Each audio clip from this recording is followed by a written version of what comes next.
Tim Ballard is a former federal agent on a mission to end human trafficking around the world. His Operation Underground Railroad has helped to rescue 6,000 survivors and arrest more than 5,000 perpetrators. Jim Caviezel stars in Sound of Freedom, the new movie about Tim Ballard's real life. Ephraim Graham sat down with Ballard for a closer look at the true story behind the movie. We intentionally go to the darkest corners of the earth where there is no hope and find these kids. Cameras capture some of Tim Ballard's real-life missions to rescue children from sex trafficking. And now there's an even bigger light shining in the darkness. It is the fastest growing international crime network that the world has ever seen. It has already passed the illegal arms trade, and soon it's going to pass the drug trade. Because you can sell a bag of cocaine one time to a child 5 to 10 times a day. God's children are not for sale. The Sound of Freedom, starring Jim Caviezel.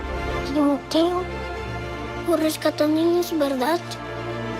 Puedes ayudarme a encontrar mi hermana. Te lo prometo. Jim Caviezel portrays you in the film. Your thoughts seeing him on screen as you for the first time? Well, it's really bizarre, first of all, to watch it. But Jim is a special case because I never thought this movie was going to be made, because from concept to screen, I think I read 5% make it to the big screen. Yeah. Like a few years into their endeavor, I remember they showed up in, I believe it was December of 2017, and they said, hey, we're going to film this summer, and we need to pick someone to play you, which I never let my mind go to that place, because that's a strange question. Right out of the gate, I knew who I wanted. So well, if this is a real question, the answer is Jim Caviezel. And I was so adamant. And I said to them, look, I don't like Hollywood. I don't trust Hollywood. I don't know these actors. I know Jim Caviezel loves Jesus. And that's the only real requirement I have. It was like 4 days. They asked him, they skipped his agents right to him. And he had a really personal experience himself with human trafficking, and we didn't know about it. He jumped right in, and he's one of my best friends today. We're super close and talking all the time, and because he cares deeply. How long have you been doing this? 12 years now. How many pedophiles you got? 288. How many kids you found? Take me back, I guess, to that period of your life. What was going through your heart as this is all unfolding? There was a strange time during that really decade of working in the government, because we were discovering things, and sometimes I felt I was discovering things alone, because nobody was talking about human trafficking, and I would tell people these stories of the things I was coming across, and no one believed me, And the most frustrating part for me was, in the U.S. government early 2000s, we were focused on the end user stuff. Yeah. The child exploitation material hitting someone's computer, but you keep asking the question, where are the kids? Where are the kids? Where are the kids? Jim Caviezel says a line in the movie that so represents how I felt, when it's like, this job tears you to pieces, and I need a chance to put those pieces back together. This job tears you to pieces. And this is my one chance to put those pieces back together. When God tells you what to do, you cannot hesitate. And really, it was my wife who, because I could have been convinced that my own family was more important than someone else's, which is not true. But I could have been convinced that I can't afford to quit my job. And ultimately, it came down to a conversation I had with my wife in the second week of December of 2013.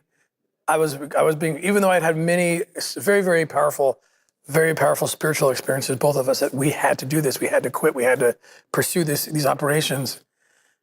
And I was so scared because I just come across these stats, and one of them was 5% of nonprofits don't make it through the first year.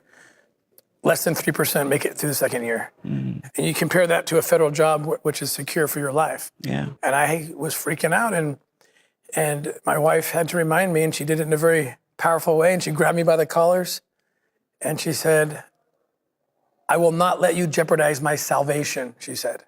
by not doing this. And it was just like, We're Homeland Security. You know we can't go off rescuing Honduran kids in Colombia. Which means she'll disappear for good. Imagine walking into a room right now, seeing an empty bed. What we do? You quit your job and you go and rescue those kids. when she said that, that's when I really put it into perspective. You're right. Why are we here on this earth?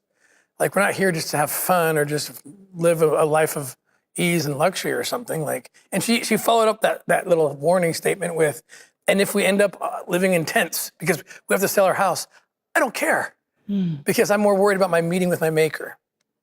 And so that was my wife's, lesson to me. And I was like, you're right. So I leaned on her until I figured out my own faith. And then we jumped in. Since leaving his Homeland Security job, Ballard's Operation Underground Railroad organization has rescued at least 6,000 children from modern-day slavery. He and his wife have even adopted 2 of them, growing their family of 7 to a family of 9. God prospered us in the end, and as dark as the world got, I recognized for the first time being outside the government that there's a lot of light too that comes. Ephraim Graham, CBN News, Orlando, Florida. Thank you, Ephraim. Well, there is the heroic family behind this film. Tim obviously is a hero, but his wife equally of note for the support she gave him to carry out God's unique, special, dangerous calling for his life and the impact they've had around the world rescuing children. Unbelievable. I have seen this film, and it is a phenomenal action thriller, but beyond that, of course, is to inform us of what's going on, and it can be gut-wrenching to watch, but it's worth it. It's worth it to participate and understand what's going on and understand God's love for these innocent children who are taken. Sound of Freedom opens in theaters Monday. You can find out where to get tickets in your area at cbnnews.com. And Jim Caviezel, the star of Sound of Freedom, joined me last Wednesday on the 700 Club, and he talked about the powerful impact that playing the role of Tim Ballard has made on his life. To watch his interview, just go to cbn.com, and I highly urge you to see this film. It is special.